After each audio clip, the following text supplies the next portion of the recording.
Sziasztok! Ismét egy TCL TV került hozzám tesztelésre, mégpedig a 65 szolos TCL C835 miniledes TV. A TCL idén is megcsinálta a bravúrt, ugyanis a C835 is a díjjal büszkélkedhet, elnyerte a 2022-2023-as év legjobb terméke díjat a Premium Mini LED TV kategóriában. Mivel a tavalyi elődje, a C825 is kiemelkedően teljesített a tesztasztalon, ezért semmi kétségem nem volt afelől, hogy a C835 még tovább emeli a tétet, és ismét egy kiemelkedő tévét kapunk a pénzünkért. Annyit már a teszt előtt is elárulhatok, hogy minden téren előrelépés történt a tavalyi modellhez képest. A panel immár natív 144 Hz-es, továbbfejlesztették a mini LED technológiát és a local dimming algoritmust, valamint a fényereje is jócskán túlmutat a tavalyi elődjén.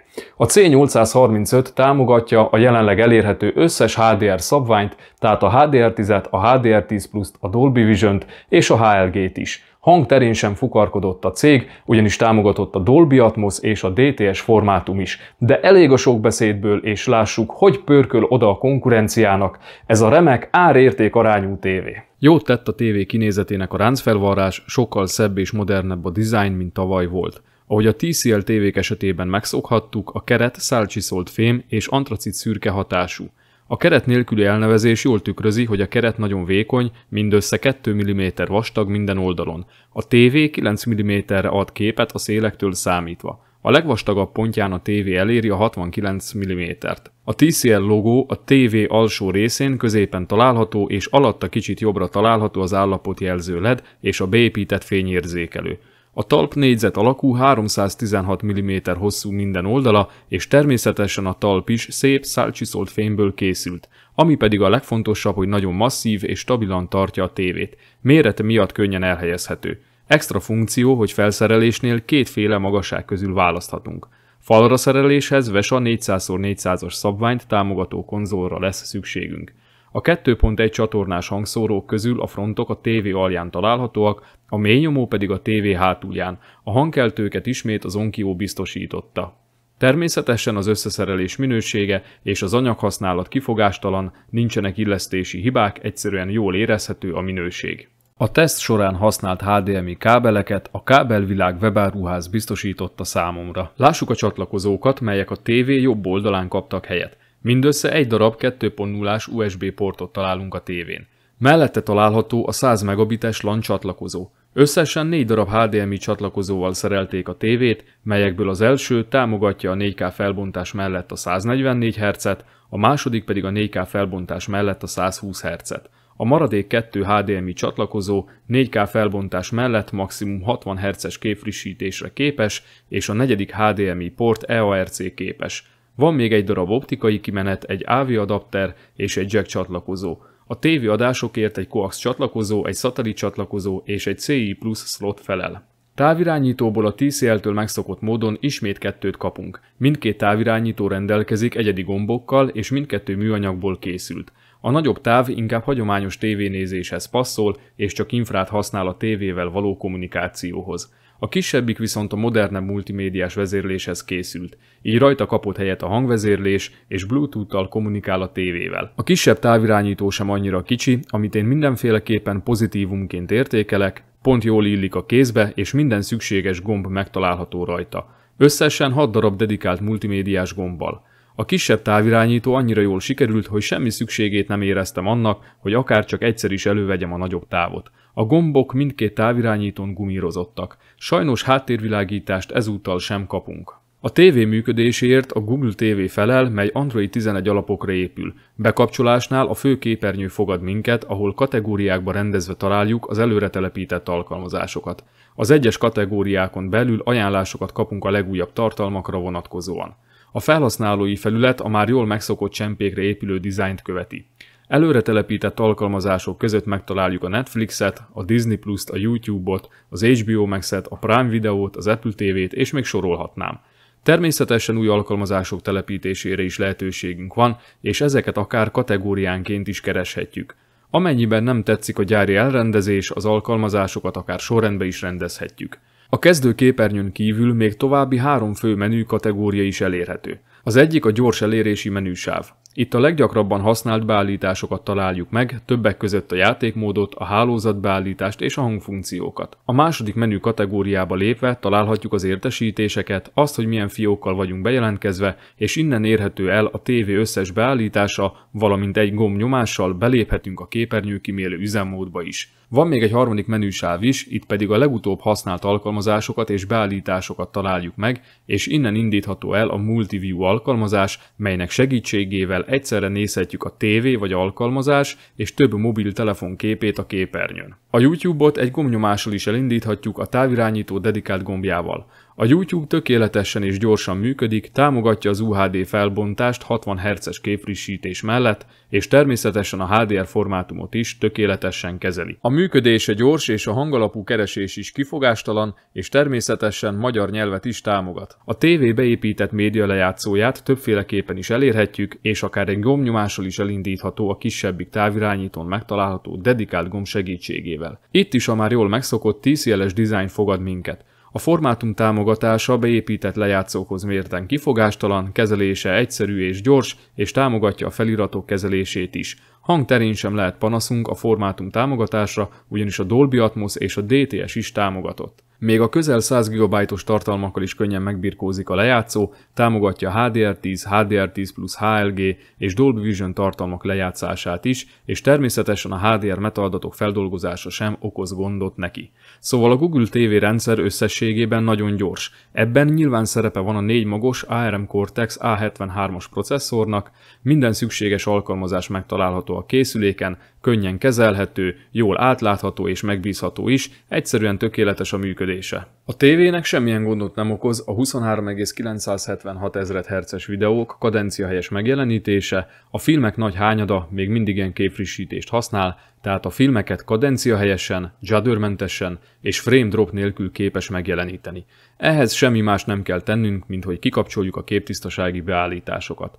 Abban az esetben, ha valakit zavarna az alacsony képkocka szám miatt a pásztázó kameramozgásoknál jelentkező, akadozó, darabos mozgás, akkor kapcsoljuk be a képtisztasági beállításokat és a Judder Reduction-t állítsuk az ízlésünk szerint. Viszont ennek a használata mindenképpen képhibákat fog eredményezni. A használatára semmi szükség nincs, ugyanis sokkal kevésbé látható az akadozás, vagyis a stutter, mint OLED tévék esetében. Egy szóval kiváló mozgás megjelenítést kapunk hála a 144 Hz-es panelnek. 50 Hz-es és afeletti anyagoknál lehetőség van a mozgás elmosódás csökkentésére. Kikapcsolt Blur Reduction mellett a már jól megszokott 300 sor körüli mozgásfelbontást kapjuk, bekapcsolt állapotban ez 600-650 sorra növelhető, és ha bekapcsoljuk a BFI-t, akkor 1080 sor fölé emelkedik. Itt is érdemes csínyán bánni a beállításokkal, ugyanis használata képhibákat fog eredményezni, igaz, ezen a téren kiemelkedő a C835 algoritmusa. A C835 is megkapta a BFI eljárást, vagyis amikor a tévé fekete képet szúr be a képkockák közé rendkívül gyorsan, ezzel átverve a szemet, hogy magasabb mozgásfelbontást szimuláljon. A C835 esetében nagyon szépen működik ez az opció, villódzás szinte nem is jelentkezik, de HDR esetében továbbra is a kikapcsolt állapotot javaslom, ugyanis jelentősen csökkenti a tévé fényerejét. A felskálázás minősége nagyon meggyőző, tévéadások esetében még az SD anyagok is nagyon jól mutatnak a 65 szolos képernyőt nézve. Én 2,5 méterről nézem a tévét, és semmi probléma nem volt ezekkel az anyagokkal sem. A HD és Full HD filmek rettentően élesek, ha az élességet nullára állítjuk, akkor plusz képzaj sem kerül a képre. Nyilván a natív felbontású UHD anyagokat meg sem kell említenem, azok csodálatosan mutatnak, egy szóval lemásznak a képernyőről. Tévéadásoknál rendkívül fontos a váltott soros mozgás megjelenítés, ami megint csak nem okoz a C835-nek semmilyen nehézséget. Nézzétek meg, a hajón látható köteleket mindig szép élesek maradnak, semmi panaszunk nem lehet ilyen téren sem. Nézzük meg a betekintési szöget. Ezen a téren az átlag felett teljesít a készülék. 45 fokból szemlélve már jelentkezik csekély mértékben kontrasztvesztés és színfakulás, viszont nem romlik tovább a helyzet, akár még 80-90 fokból nézve sem. Szóval oldalról nézve a tévét is jól élvezhető képet kapunk, a tökéletes színvisszaadáshoz körülbelül -20 és 20 fok között kell nézni a képet. Képernyő tükröződés terén egész jól teljesít a tévé, így nagy fényben ablakhoz közel is jól használható a készülék, a nagy fényerőnek hála bármilyen környezetben használva órát tud lenni a tükröződésen, egyedül a sötét jeleneteknél kell figyelemmel lenni az elhelyezésre és a fényforrások minimalizálására. Térjünk át a paneluniformitás vizsgálatára. Megdöbbentő, hogy mennyivel túlszárnyalja a C835 a tavalyi C825-ös elődjét. 100 pontból impozáns 81 pontot ért el a készülék, ami kiemelkedő eredmény.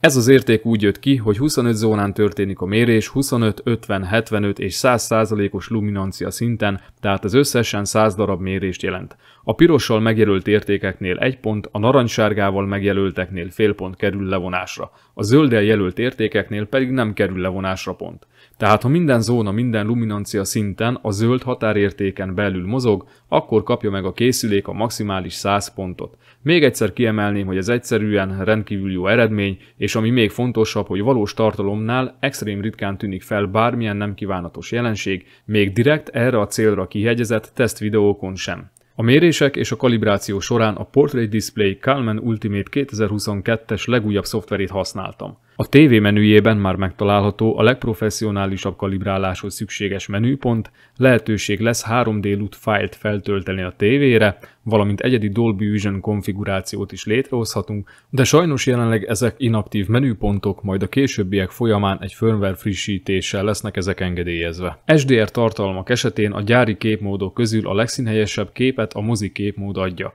A gyári beállításokkal túl meleg képet kapunk, az átlagos színhőmérséklet 6110 Kelvin lett. A szürke skálát vizsgálva 55%-os luminancia szintig egészen jó a gyári kalibráció, utána viszont az eltérés meghaladja a kritikusnak számító 3-as szintet. Az átlagos delta eltérés 2,5, a maximális pedig 4,4 lett. A gamma görbe hullámzó, ami messze nem optimális, de még így is jónak mondható, és ami a legfontosabb, hogy a gyári beállításokkal sincs black crash, tehát nem tűnnek el a fekete részletek. A színeket vizsgálva is hasonló az összkép, sőt itt még egy kicsit jobb értékeket is kapunk. Az átlagos delta E 1,7 lett, ami nagyon jó, a maximális pedig 3,8. HDR esetében gyárilag szintén a mozi képmód a legoptimálisabb. A gyári HDR kalibráció megdöbbentően jóra sikerült, szürke skálát tekintve az átlagos delta eltérés 1,58, a maximális pedig 2,64 lett. Az EOTF görbe majdnem pontosan követi a referencia görbét, egy picit világosabb képet eredményezve a szabványnál. P3 szinteret vizsgálva is remek a gyári kalibráció, az átlagos delta eltérés 1,85, míg a maximális 3 lett. HDR esetében a gyári kalibráció minősége minden általam látott tévét könnyen maga mögé utasít, ez bravúros eredmény. Dolby Vision esetében is nagyon szépen teljesít a gyári kalibráció. Gyárilag a legoptimálisabb képmód a Dolby Vision sötét. Az EOTF görbe hasonlóan követi a referencia görbét, mint HDR esetében, egy kicsit világosabb képet eredményezve az optimálisnál. A fényerővel korrigált szürke skálát tekintve az átlagos delta eltérés 2, a maximális 5. A színeket vizsgálva szintén ez az egyik legjobb eredmény, amit eddig gyári kalibrációtól láttam Dolby Vision esetében, az átlagos delta eltérés 2, a maximális pedig 3 lett. Dolby Vision esetében is nagyon pontos képet kapunk a gyári kalibrációval. Kalibrálás után SDR tartalmak esetében hatalmas javulást sikerült elérni, a szürke skála terén és immár referencia szintű értékeket kapunk. Az átlagos delta eltérés 0,3, a maximális 0,8 lett. A gamma görbe rendkívül szépen követi a referencia 2.4-es görbét, ezáltal kellően kontrasztos, dinamikus képet kapunk black crash és a részletek elvesztése nélkül. A színeket vizsgálva is rengeteg a javulás, az átlagos delta eltérés 0,7, míg a maximális 3,2 lett. Mint ahogy látható, egyedül csak a kék szín 100%-os szaturációja lépi át a kritikus delta E3-as szintet. Ezt nem lehet kijavítani a jelenleg rendelkezésre álló beállításokkal, de amint elérhetővé válik a hardveres 3D LUT kalibráció, ez a pici probléma is meg fog szűnni. Több mint 100 mintát vizsgálva egy speciális, színellenőrző mintasoron néztem meg a tévé tudását. A minták között találhatóak a különböző bőrszíntónusok és a zöld, valamint a kék szín árnyalatai, amelyek helyes megjelenítése a tévéknek mindig is nagy kihívást okozott, és ezekre a legérzékenyebb az emberi szem. Az átlagos delta eltérés ebben az esetben 0,7, ami kiváló eredmény, a maximális eltérés pedig 2,9. Ez megint csak remek eredmény, főleg úgy, hogy figyelembe vesszük, hogy a vizsgált színek döntő többsége nem lépi át a Delta E1-es szintet, és mindezt LUT kalibráció nélkül képes elérni a tévé. A gyárilag nagyon jónak számító HDR kalibráción is sikerült jócskán javítani. A fényerővel korrigált szürke skálát vizsgálva az átlagos delta eltérés 0,6, a maximális pedig 1,3 lett, ismét remek eredményt kapunk. Az EOTF görbe is majdhogy nem tökéletesen követi a referencia görbét. P3 szinteret vizsgálva kalibrálás után az átlagos delta eltérés 1,2, a maximális pedig 2,6 lett, tehát sehol sem haladja meg a kritikus delta E3-as szintet az eltérés, ismételten remek eredmény. BT2020 szintér esetén az átlagos eltérés 1,6, a maximális pedig 5,68 lett. Jól látható, hogy 80%-os szaturációs szintig szinte tökéletes eredményt kapunk, az eltérések nagy része egy körül mozog. Utána viszont megemelkedik az eltérés, ugyanis nem képes a tévé teljes egészében lefedni a BT2020 szinteret. HDR esetében is lefuttattam egy speciális színeket tartalmazó színellenőrző mintasort, ebben az esetben a fényerőt is figyelembe véve az átlagos eltérés 1,3, a maximális 2,7 lett. Ezek az értékek megint csak félelmetesen jó eredmények, mondjuk ki bátran, hogy nagyon pontos színvisszaadásra képes a tévé. Kalibrálás után Dolby Vision esetében az átlagos delta eltérés 1,6, a maximális 4,6 lett, a fényerővel korrigált szürke skálát tekintve. Viszont ha kivesszük a képletből a fényerő eltérését, akkor az átlagos delta eltérés csupán 0,4, a maximális 0,9 lett. A kicsit magasabban futó EOTF görbe miatt bizonyos luminancia szinteken magasabb a fényerő a szabványnál, ennek akár még sokan örülni is fognak. Ezt jelenleg csak úgy tudjuk korrigálni, hogy cserébe lépcsőzetes színátmeneteket kapunk, ami mindenképpen kerülendő. De a jövőben a tévé meg fogja kapni a Dolby Vision konfigurációs fájl feltöltésének lehetőségét, aminek következtében nagy valószínűséggel tökéletes lesz ebből a szempontból is. Színeket vizsgálva az átlagos delta eltérés 1,8, a maximális pedig 2,6 lett, ami kiváló eredmény.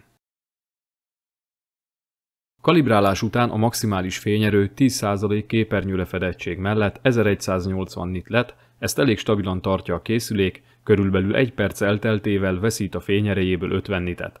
100% képernyőlefedettség esetén pedig 615 nit a maximális fényerő, ez nagyon magas értéknek számít. A grafikonon láthatóak a különböző képernyőlefedettséghez tartozó fényerőszintek. A panel maximum fényerejét 25%-os képernyőterület lefedettség esetén éri el, mégpedig 1500 nit körül. Ez nagyon nagy meglepetés, ugyanis a hivatalos specifikáció szerint 1000 nitre képes a tévé, és mint láthatjátok, ezt az értéket 50%-kal túlteljesíti, ilyet nagyon ritkán látni. A DCI P3 szintér lefedettség XY térben 93,38%, UV térben 96,22% lett. A BT2020 szintér lefedettség XY térben mérve 70,7%, UV térben mérve 76,7% lett. Lássuk a tone mapping algoritmust. 4000 nitre masterelt filmek esetében hamarabb kezdődik a roll-off, és jóval elnyújtottabb, mint 1000 nites masterek esetében, ezzel biztosítva, hogy 4000 nites masterek esetében minél több részletet őrizzen és jelenítsen meg a tévé. A panel természetesen 10 bites, ezért 10 bites tartalmak esetén nagyon szép színátmeneteket kapunk. Elég csak megnézni az égboltot ezen a jeleneten. Tökéletes. Nagyon sötét részeknél enyhe blokkosodás tapasztalható a tesztábrán, de filmek esetében egyáltalán nem tapasztaltam a jelenséget. Color banding, vagyis lépcsőzetes színátmenet valós tartalmak esetén ritkán tapasztalható, és leginkább a 8 bites tartalmaknál jelentkezhet. Ha szeretnénk csökkenteni ezt a jelenséget, akkor kapcsoljuk be a digitális képsimítás opciót, de ekkor jelentős mértékben számolnunk kell a finom részletek elvesztésével is, szóval jobb kikapcsolt állapotban hagyni, vagy ha mindenképpen szükségünk van rá, akkor az alacsony opciót választani. A 65 szolos C835 esetében 24 darab horizontális és 12 darab vertikális zónát számoltam össze, ami összesen 288 darab egyedileg vezérelhető zónát jelent. És most jön az egyik legnagyobb erőség a C835-nek, mégpedig, hogy olyan szinten továbbfejlesztették a miniLED technológiát és a local dimminget vezérlő algoritmust, hogy egyszerűen minden más próbálkozást könnyedén lesöpör az asztalról, amivel eddig találkoztam. A háttérvilágítási zónákat 16 bites részletességgel képes vezérelni, ez 65536 lépést jelent. A miniLED-ek pedig kör alakú formában bocsátják ki a fényt, ezáltal csökkentve a bloomingot és a miniLED-ek közötti fűrészfogas átmenetet. A lokál dimminget vezérlő algoritmus messze menőleg a legjobb, amit eddig láttam, és példának okáért hiába van sokkal több zóna a Samsung QN95B-ben, a C835 még így is túlteljesíti azt blooming terén. A local dimming algoritmus betonstabil, rendkívül finom átmenetekkel dolgozik, és mindezt nagyon gyorsan teszi. Éppen ezért bloominggal SDR és HDR tartalmak esetében sem fogunk találkozni. Egyszerűen nem tudom eléggé hangsúlyozni, hogy valóban csak nagyon extrém esetekben lehet minimálisan sejteni a bloomingot. Nézzük meg ezt a stáblistás jelenetet az utazók HDR kiadásából, egyszerűen tökéletes, bloomingmentes. Természetesen direkt a blooming tesztelésére készült speciális videókkal előhozható a jelenség, és még ezekkel a videókkal is nehéz igazán láthatóvá tenni, de ez lényegtelen, mert filmek esetében nem fogunk ezzel találkozni. Kedvenc jelenetem a local dimming algoritmus tesztelésére az első Men in Black filmben található csillagos jelenet. Ha emlékeztek egy korábbi miniledes TV tesztemre, ott hatalmas fényerő ingadozás volt tapasztalható annak függvényében, hogy a csillagok előtt kint volt-e a fehér felirat vagy sem, viszont ennek a C835 esetében nyoma sincs, tehát nincs fényerő fluktuáció, nagyon jól működik az algoritmus, és közben mély feketéket jelenít meg a TV, és a csillagok fényereje is látványos. Kontrasztarány tekintve is remek a C835. Nyilván a kontrasztarány jelenet függő a local dimming zónák miatt, ezért a lehető legtöbb mérést végeztem el, hogy valós képet kapjunk arról, hogy mit tud a tévé. Az on-off kontrasztarány végtelen lett. Igaz, manapság az on-off kontrasztarány nem sokat jelent, szóval nézzük a komolyabb méréseket. Különböző szintű ADL mintákon mértem meg a kontrasztarányt. Ez már sokkal valósabb képet ad a tévé valós tudásáról. Az ADL az átlagos képernyő fényerőszintet jelenti, itt láthatjátok is a méréshez használt mintákat. 100 nitre kalibráltan 1, 2, 5, 10 és 20%-os ADL mintákon mérve a kontrasztarány szintén végtelen lett. Az ANSI kontrasztarány 11720 az 1-hez lett. A panel natív kontrasztaránya pedig 7231 az 1-hez, ami brutálisan jó eredmény. Szóval azokban a jelenetekben, ahol egy local dimming zónába fele-fele arányban esik fekete és fehér tartalom, ott a legrosszabb esetben is a 7200 az 1 körüli kontrasztarányt fogunk tapasztalni, de ez nagyon-nagyon ritka. Ahhoz, hogy még jobban mérhető legyen a kontrasztarány, ideiglenesen megemeltem a TV fényerejét. Ebben az esetben 20% ADL mellett 15700 az 1-hez, 10% ADL esetében 21900 az 1-hez, 5% ADL esetében 29300 az 1-hez, 2%-nál 37200 az 1-hez, míg 1% ADL mellett 39400 az 1-hez lett a kontrasztarány. HDR tartalmak esetében ezekkel a kontrasztarányokkal, valamint a végtelen kontrasztaránnyal fogunk találkozni. Jelenettől függően valóban képes a tévé valódi feketéket megjeleníteni, és teszi mindezt teljesen bloomingmentesen. Ha már a fekete részeknél tartunk, fontos kiemelnem, hogy Black Rush egyáltalán nem tapasztalható, nagyon szépen jól láthatóak a fekete közeli részletek, szóval nem fogunk lemaradni a film vagy játék egyetlen apró részletéről sem. A kellően magas kontrasztaránynak, a közel tökéletes local dimming algoritmusnak és a miniledeknek hála kellően kontrasztos és dinamikus képben lesz részünk. Vizsgáljuk meg külön a HDR és Dolby Vision tartalmakat is. Azoknál a jeleneteknél, ahol a képernyő nagy részét világos tartalom fedi le, egyszerűen remek a C835. Ezeket a jeleneteket körülbelül 5-ször fényesebben tudja megjeleníteni, mint egy átlagos OLED. A kellően nagy fényerőnek hála egyszerűen nagy élvezet HDR tartalmat nézni a tévén, és természetesen a színeket is kellően magas fényerő mellett képes megjeleníteni, ez is előny egy OLED-hez képest. A világos jelenetekből nagyon sok részletet meg tud jeleníteni a tévé, és mindezt kellően magas fényerővel teszi. Azoknál a jeleneteknél, ahol egyszerre szerepel sötét és világos tartalom a képen, ott is nagyon jól teljesít a tévé, a magas fényerő mellett képes a mély feketék megjelenítésére, és mint ahogy már említettem, ezt teljesen bloomingmentesen teszi. Például szintén a Spears & Mansell tesztlemezen található óriáskerekes jelenetnél sincs blooming, és valóban nagyon kontrasztos a kép. A nagyon sötét jeleneteknél is szépen helytáll a tévé, de persze ezeknél a jeleneteknél még mindig az OLED az etalon, viszont a C835 esetében sem lehet egyetlen panaszunk sem, szép dinamikus kontrasztos képet kapunk, és ami nagyon fontos, nincs zajosodás, blokkosodás a sötét közeli részeknél sem. A színek természetesek, legyen szó akár a legkritikusabb bőrtónusokról is. Abban az esetben, ha valaki nagyon világos környezetben használja a tévét, akkor HDR filmek esetében bekapcsolhatja a dinamikus tone mapping opciót. Használata tényleg csak nagy fény mellett javasolt, ugyanis nagy mértékben túlvilágosítja a képet. Ugyanez igaz a Dolby Vision IQ képmódra is.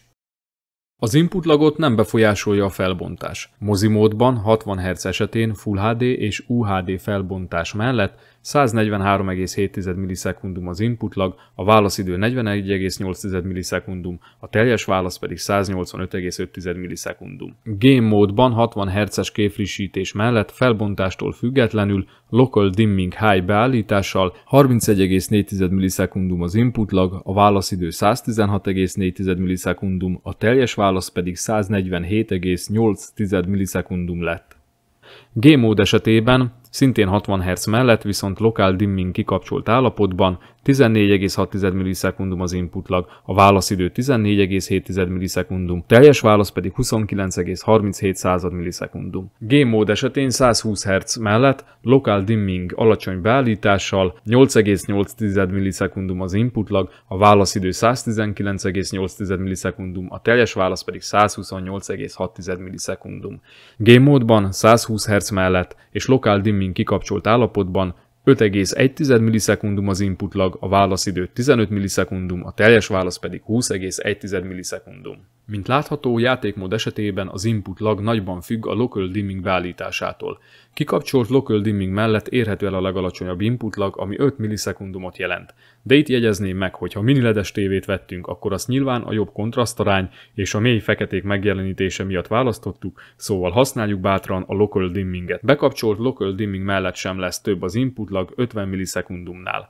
A 4-ből összesen 2 darab HDMI csatlakozó rendelkezik 2.1-es szabvánnyal, és ezek teljes mértékben ki is használják a 48 gigabit per szekundumos sávszélességet. Továbbá támogatott az ELLM funkció, vagyis az automatikus alacsony késleltetési mód, amely azért felel, hogy ne kelljen manuálisan váltani a képmódok között, attól függően, hogy éppen játszunk vagy filmet nézünk, és a VRR is változó frissítési frekvencia, amely biztosítja, hogy a panel mindig olyan frissítési frekvencián működjön, ahány FPS-sel éppen fut a játék. Konzolok esetében a VRR 48 és 120 Hz között támogatott.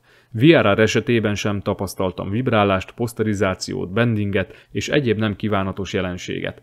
120 Hz és VRR mellett is teljes értékű 4K felbontást kapunk, tehát nem csak 1080 soros vertikális felbontást, mint amivel manapság sajnos más tévék esetében találkozhatunk.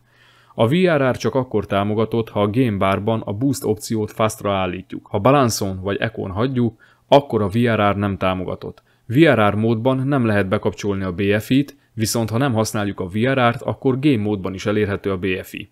Játékmódban elérhető a Game Bar, ahol látjuk, hány FPS-sel fut a játék, be van kapcsolva a VRR, a HGG, illetve a HDR. Beállíthatjuk a Boost módot és azt is, hogy tévén keresztül vagy az erősítőn szólaljon meg a hang.